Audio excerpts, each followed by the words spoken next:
série de repercussões entre os políticos. Quem traz é Alessio Rodrigues. Ananias, a gente tem posicionamento dos dois lados, dos dois campos políticos. É importante a gente trazer essas duas manifestações, até para todo mundo comentar e a gente ver quais são os pontos de vista de cada um, se tem fundamento, se não tem. A gente separou algumas dessas posições. A gente vai começar, acredito que pelo senador Sérgio Moro, ele que é do União Brasil, foi um dos primeiros a se manifestar. Está aí a fala do senador. Ele disse que prejudicar 20 milhões de usuários da rede social X não é compatível com o regime de um país liberal e democrático. E aí, sobre essa fala, eu já inicio comentando que é prejudicial deixar que um estrangeiro chegue aqui no Brasil e tente pintar e bordar, e aí tanto o Legislativo como o próprio Executivo se furtar de comentar sobre isso. O presidente Lula hoje, pela manhã, já comentou que não é por conta de dinheiro, não é por conta de ser financeiramente um grande nome do mundo, que ele poderia chegar no Brasil e fazer o que quisesse. Então, Sérgio Moro, que quando foi juiz, fez o que fez, foi inclusive considerado parcial em muitos dos seus julgamentos, agora vem falar sobre o que é possível, sobre o que é permitido ou sobre o que é justo ou não. Então, há aí uma hipocrisia na fala do senador, pelo menos na minha visão, porque ele está avaliando alguém que estava tentando se apropriar de uma nação. É importante que se diga que hoje o debate está entre o Elon Musk e o Brasil, a nossa soberania, a nossa independência, eu diria até, frente a tudo que ele vem tentando fazer e debochando principalmente do nosso judiciário, como eu disse, e destaquei aqui ontem.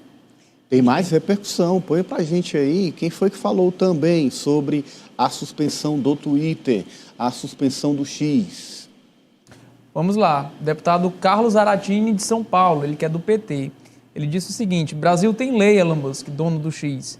Ministro Alexandre de Moraes, do STF, determinou derrubada imediata, completa e integral do funcionamento do X, o antigo Twitter, por descumprimento da legislação. Foi limpo, claro, mais que isso, cristalino, porque ele traz aí a suma, o resumo de tudo que aconteceu. Por conta de um descumprimento, de uma decisão judicial, nada mais, nada menos que da Suprema Corte de um país, ele determinou a suspensão de uma rede social e outra. Eu disse até hoje pela manhã que ele foi benevolente. O prazo acabou ontem, 8 horas da noite. E ele deixou para fazer essa suspensão só hoje, ainda acreditando numa possível mudada de opinião, uma mudada de posição do dono da rede social, Elon Musk, que não aconteceu. Ele aguardou ainda mais um tempo, deu mais essas horas, mas infelizmente a medida foi, assim, de certa forma, drástica, porque foi necessária. Não há como desrespeitar uma lei e ficar impune, e também as suas empresas nesse caso. Marta. A questão do Twitter, da rede social e do empresário Elon Musk não é um fato isolado aqui do Brasil. Vários países já entraram em conflito com o próprio Musk e com a própria rede social, agora o X. Então, o Reino Unido, por exemplo, haviam ali algumas burocracias, alguns impedimentos com relação à rede social, foram tomadas medidas sérias e lá o Musk recuou. Lá ele voltou atrás, ele abaixou a crista dele ali. Então, eu acho que tem que ser assim, de fato, no Brasil. A gente tem que mostrar que o nosso judiciário, de fato, tem uma posição firme com relação a isso e que não vai se dobrar a nenhum tipo de pessoa, inclusive ao dono de uma rede social.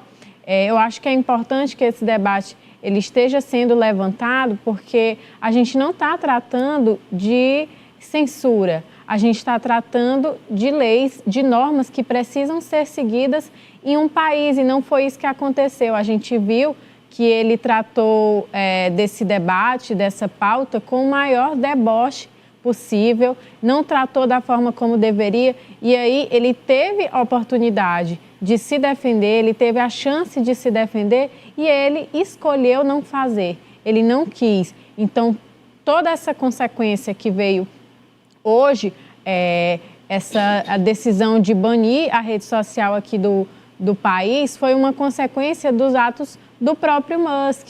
Então, ele teve todas as chances que ele podia para reverter a situação e não fez assim. Então, foi sim uma medida extrema do judiciário brasileiro. Banir uma rede social não é qualquer coisa, é de fato uma medida que é muito importante, que tem muita repercussão, mas eu acho que foi o que deveria ser feito, não podia ficar, era da forma como estava.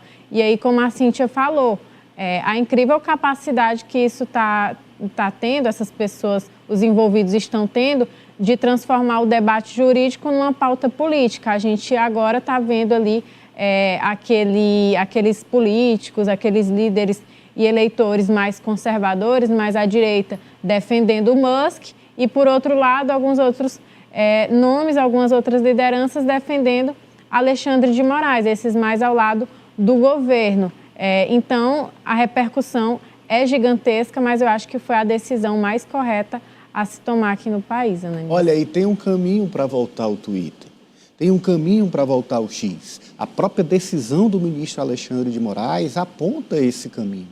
Basta que o X atenda todas as ordens judiciais expedidas pelo Supremo Tribunal Federal, que pague todas as multas aplicadas pela Justiça Eleitoral e que indique um representante, pessoa física ou pessoa jurídica, se no caso de pessoa jurídica, quem é o responsável pela empresa no Brasil. É só cumprir a lei, é só cumprir a decisão do Supremo Tribunal Federal. E eu digo cumprir a lei porque a decisão de Moraes tem respaldo legal, inclusive no Marco Civil da internet. Toda empresa estrangeira com operação no Brasil precisa ter uma representação no país. E não poderia ser diferente com o X, não poderia ser diferente com o Twitter. É só seguir que volta.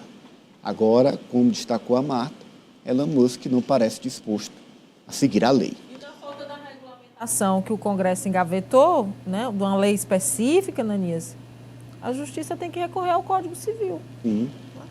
Sim, exato. Olha, falando em suspensão, a gente vai trazer uma informação